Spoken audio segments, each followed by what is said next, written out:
Welcome to the first of a new series where we take a close look at some of the hidden gems in the garages of RAC members. To get us started, we've got a little-known European classic with swooping lines and a rear engine that's air-cooled. But before you say it, it's not a Porsche. I'm here with owner Paul, who I've known for a number of years on the classic car scene. Paul, thanks so much for having us. It's a pleasure. Glad to have you here, Alex. Please tell us, what's in your garage? Well, I think it's probably best if I just show you. Let's go.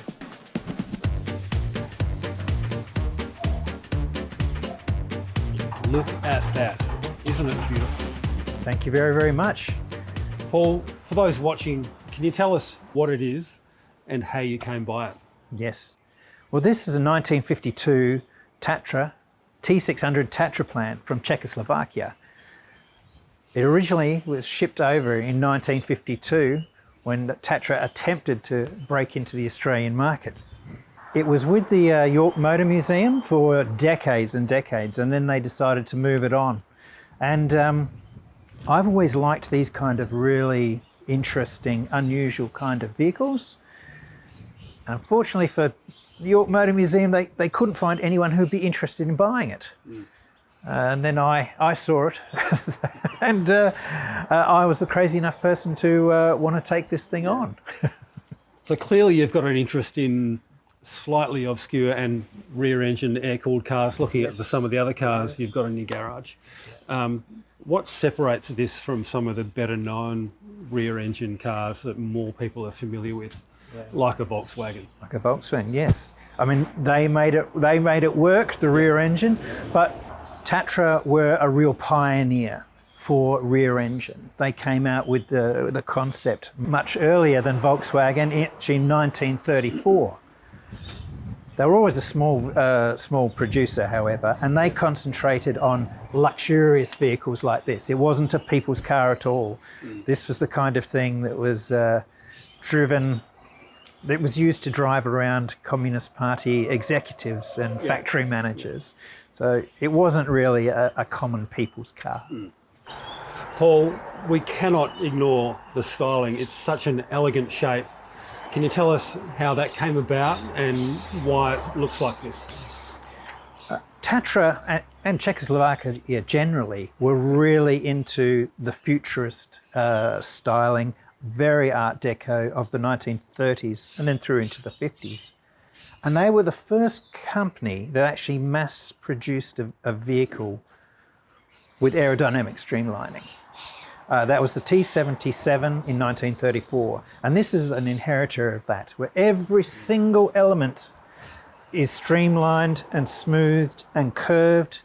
And around the wheels, they covered up the wheels to avoid air turbulence. And of course, you can't deny the aerodynamic styling and shape of the rear hood. It's almost the most teardrop-shaped vehicle I've ever seen. Yes. This was the most aerodynamic of all of the aerodynamic Tatras. Yeah.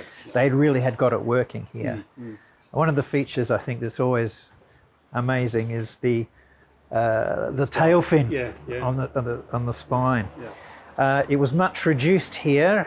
In the pre-war days, they actually came out like this. They were like a gigantic fin. Yeah, and there's a lot more to the styling than just those larger features. You can really see there's been a lot of thought of the details.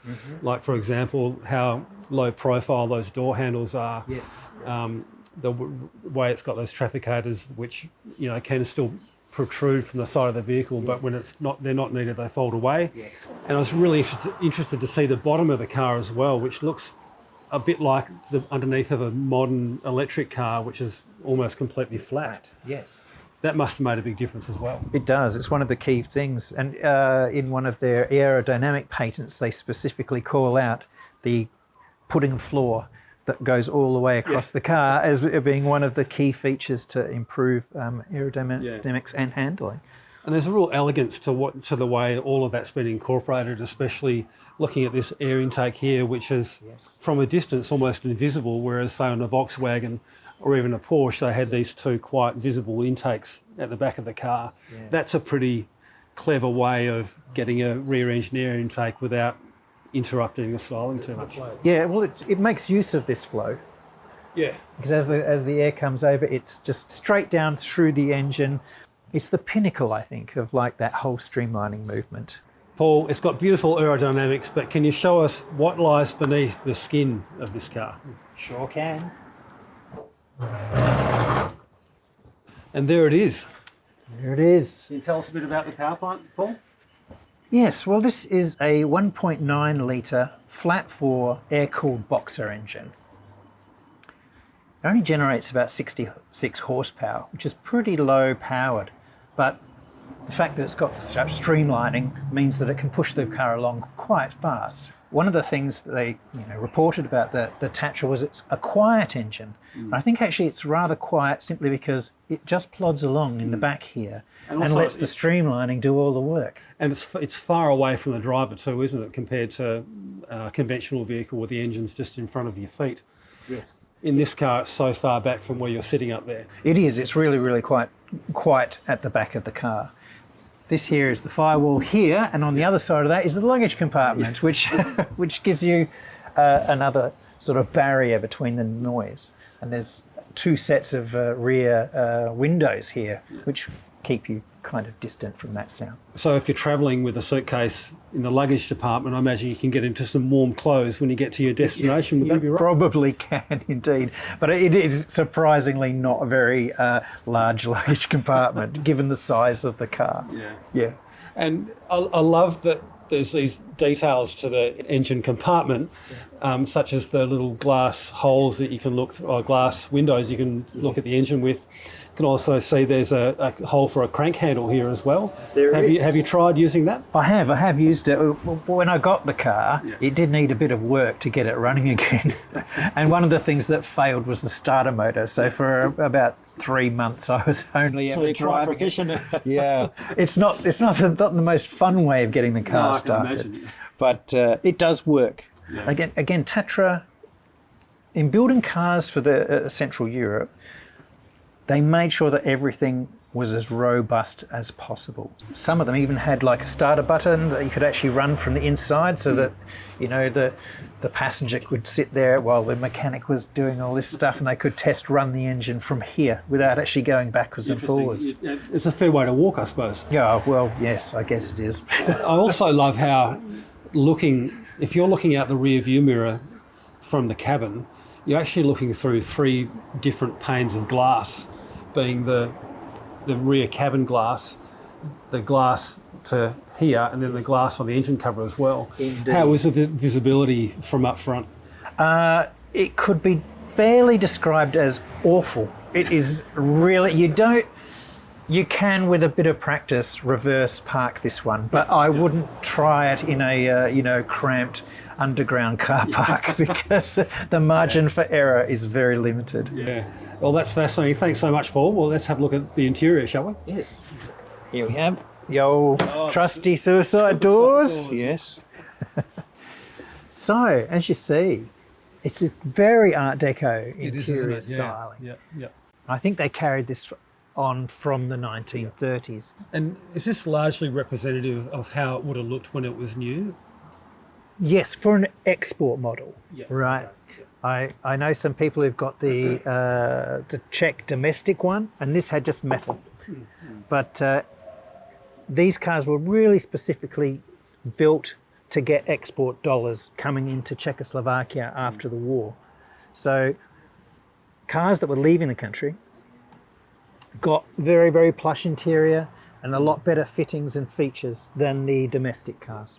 I mean, the features you see here with the speedo on this side and the clock on the other side, I mean, that was carried through right from the 1930s. Even the styling of the numbers is very, very 1930s Art Deco Czech futurist style. And it looks like there's plenty of headroom in here as well. Like for the rear seat passengers, you could wear your top hat almost and get away with it. You undoubtedly could. Okay, thanks, Paul. That's fantastic. The weather's closing in. Do you think we've got time to take it for a quick spin? I think we absolutely do. Excellent. Let's go.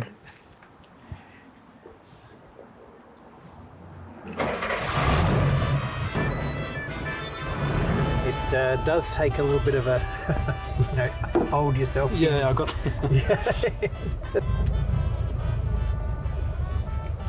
Let's go.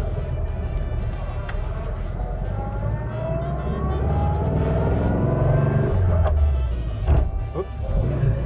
Bit of crunchy in the gears there. Yeah. Well, there's a long way to travel for the shift, isn't there? All the way back there. There is indeed. So did that involve a lot of having to replace bushings and all that sort of stuff when you had the car? It did actually. They only made 6,300 of these vehicles. Yeah.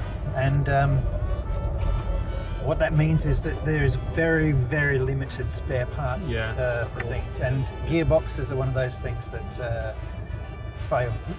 So mine is comprised of three not so well maintained. so it has its quirks. As you know, all old cars have quirks. That's right. Yeah. Can you talk about how unusual the car is? I know that this was among a dozen or so imported in 1952. Yes. How many are remaining and how many in WA? Okay, so there was about a dozen that was shipped over in 1952. This is the only one in WA. It didn't live in WA. It was recovered in Victoria, where it, I think, lived most of its life. You could buy them through the Skoda dealership because that was how they were sold. There was no such thing as a Tatra dealership. It was also, Skoda, Jawa, CZ, all those Czech companies would all sell them through one dealership. All the weirdos. All the weirdos. I know. Paul, being the only one with such a distinctive looking car, you must have had some pretty interesting encounters on the road, just with other road users seeing the car. Can you tell us how people generally respond to the car when they see it?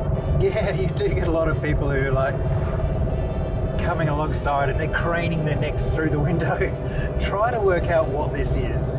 And I have had a couple of Czech people have seen it on the road, and they chased me down once, catch me up at the lights, and they were telling me how they, I remember this car from Czechoslovakia. Yeah. Oh, that's crunchy. And Paul, can you tell us, has there ever been a time when you might have required the assistance of RAC Roadside Assistance? Just get back into second gear. So, might need it now, actually. Well, funny you should say that, Alex. I didn't mean to tempt fate in that way. Yeah. All of my vehicles have at some time or other been visited by the RAC man. The funny thing was, it broke down on the way to its first car show. And called the RAC guys. They came out and had one look at the vehicle, and they didn't bat an eyelid. They just looked at it, gave it a quick check over. Fuel pump, you've got a problem with your fuel pump. Yeah. Like they'd seen it before? Like they'd seen it before, and fixed it right there and then. It was absolutely marvellous. The guy, he did such a good job, turned it around in a couple of minutes, and we were back on our way. Made it to our first show. Well, Paul, thanks so much. It's been really great experiencing the car and having a chat to you. We'll, always a pleasure, Alex. Okay, we'll see you soon, no doubt. Look forward to seeing the Tatra on the road. See you then. In your Volvo. That's what I hope so.